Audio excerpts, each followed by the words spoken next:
In Genesis 13, after leaving Egypt, Abram, later called Abraham, and Lot, his nephew, traveled together with their families, flocks, and herds. Their wealth had grown so much that the land could not support both of them. Disputes began to arise between their herdsmen over pasture and water. To maintain peace, Abram initiated a conversation with Lot. Abram said to Lot, "Let there be no strife between you and me, and between your herdsmen and my herdsmen, for we are kinsmen. Is not the whole land before you? Separate yourself from me. If you take the left hand, then I will go to the right, or if you take the right hand, then I will go to the left." Lot looked around and saw the well-watered plain of Jordan, which reminded him of Egypt, so he chose the fertile lands near Sodom, despite its wickedness.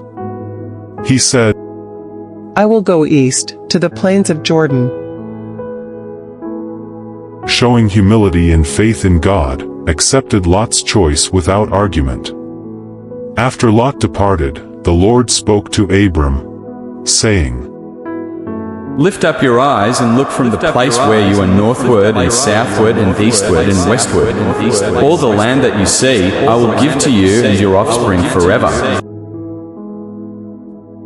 Abram then settled in Hebron, building an altar to the Lord, while Lot pitched his tents near Sodom, leading to later events of strife. In Genesis 14, a dramatic rescue mission unfolds, showcasing Abraham's courage and faith. The scene begins with a conflict in the region of Canaan between two alliances of kings. Four powerful kings, led by Kedorlaomer of Elam, had subdued 5 local kings for years. But the local kings, including those of Sodom and Gomorrah, rebelled. The 4 kings waged war, attacking the rebellious cities and conquering their land. Among the captured was Lot, Abraham's nephew, who lived in Sodom.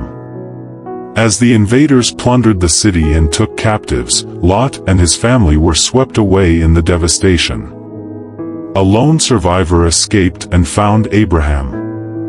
Panting, the messenger fell at Abraham's feet and cried. Abraham's face tightened with determination. Lot, his flesh and blood, was in peril, and Abraham knew he must act swiftly. Without hesitation, Abraham assembled his household men, 318 trained fighters. He declared. As the sun set, Abraham led his men in pursuit of the kings. They followed the raiders northward, tracking their movements until they reached Dan, on the edge of Canaan. Under the cover of night, Abraham split his forces and launched a surprise attack. Swords clashed, and the invaders were taken off guard. For Lot, Abraham cried as he cut through the enemy lines. His men fought bravely, routing the enemy kings and sending them fleeing toward Damascus. When the dust settled, Abraham had won a decisive victory. He freed Lot and the other captives, recovering all the goods stolen from Sodom. As Abraham and his small army returned from the battle, they passed through the valley of Shave, where a mysterious figure approached them, Melchizedek, king of Salem and priest of God Most High. Dressed in robes and bearing gifts of bread and wine, Melchizedek stood before Abraham. Melchizedek said, raising his hands in blessing. Abraham, filled with awe at the priest's words, bowed his head and said. Abraham then offered Melchizedek a tithe, a tenth of all the goods he had recovered, acknowledging God's sovereignty in his victory. Not long after, the king of Sodom, one of those Abraham had rescued, arrived.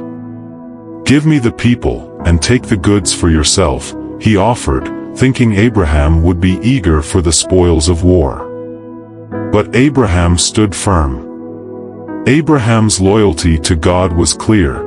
He would not be indebted to any earthly king. With that, Abraham returned to his camp, richer in faith and secure in his trust in God.